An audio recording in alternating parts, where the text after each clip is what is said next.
আসসালামু আলাইকুম দর্শক, নিরাময় হোমিও ইউটিউব চ্যানেলে স্বাগতম। আর আমি ডাক্তার এম এন পারভেজ আছি আপনাদের সাথে। আজকে নতুন একটি ভিডিও নিয়ে নতুন একটি বিষয় নিয়ে হাজির হয়েছি।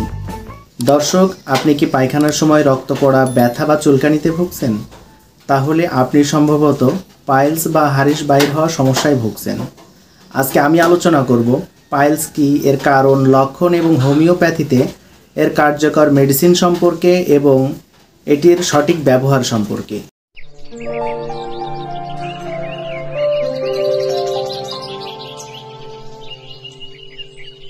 দর্শক, এখন জানবো পাইলস কি ও কেন হয়। পাইলস বা হেমোরয়েডস হলো পায়ুপথের শিরাগুলো ফোলা বা স্ফীত হয়ে যাওয়া। এটি দুই ধরনের হয়ে থাকে। ইন্টারনাল পাইলস, যা ভিতরে থাকে কিন্তু অনেক সময় রক্তপাত হয়, এবং এক্সটার্নাল পাইলস, যা বাহিরে ঝুলে থাকে এবং ব্যথা বেশি হয়। দর্শক, পাইলস সমস্যার মূল কারণগুলো হলো দীর্ঘদিন কোষ্ঠকাঠিন্য থাকা, বারবার জোরপূর্বক মলত্যাগ, গর্ভ অবস্থা বা অতিরিক্ত ঝাল বা তৈলাক্ত খাবার খাওয়া, এবং দীর্ঘদিন বসে কাজ করা। তো আপনি কিভাবে বুঝবেন? চলুন দেখি এবার পাইলসের লক্ষণগুলো। মলত্যাগের সময় রক্ত পড়া, পায়ুপথের ব্যথা বা জ্বালা পোড়া, চুলকানি, ফোলা ও টানটান ভাব, বাহিরে ছোট মাংসপিণ্ড ঝুলে থাকা, এবং প্রায় মলত্যাগের পর মনে হয় পুরো ক্লিয়ার হয়নি। দর্শক, এখন জানবো এটির ওষুধ এবং ডোজ সম্পর্কে। তো এই সমস্যার জন্য হোমিওপ্যাথিতে অসাধারণ এবং কার্যকারী কয়েকটি মেডিসিন রয়েছে। প্রথমে যে মেডিসিনটি রয়েছে অ্যাসকিউলাস হিপ্পোক্যাস্ট্রিনাম 30 শক্তির মেডিসিনটি রক্তপাত না থাকলে কিন্তু পেছনে ভারী টানটান অনুভব হলে।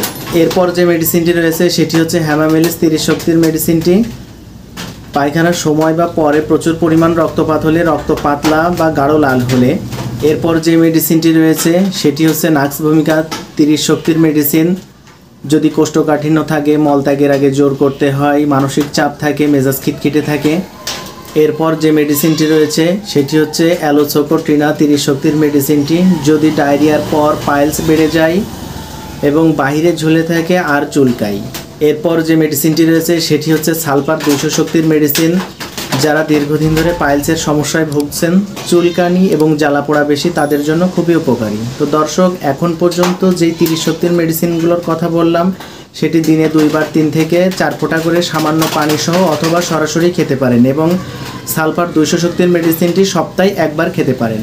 দর্শক, বিশেষ সতর্ক, যেহেতু পাইলস একটি লাইফস্টাইল সম্পর্কিত সমস্যা, তাই শুধু মেডিসিন নয়, নিয়মিত প্রচুর পরিমাণে পানি খান, আঁশযুক্ত খাবার খান, পারলে হালকা ব্যায়াম করুন এবং ঝাল ও ফাস্টফুড এড়িয়ে চলুন।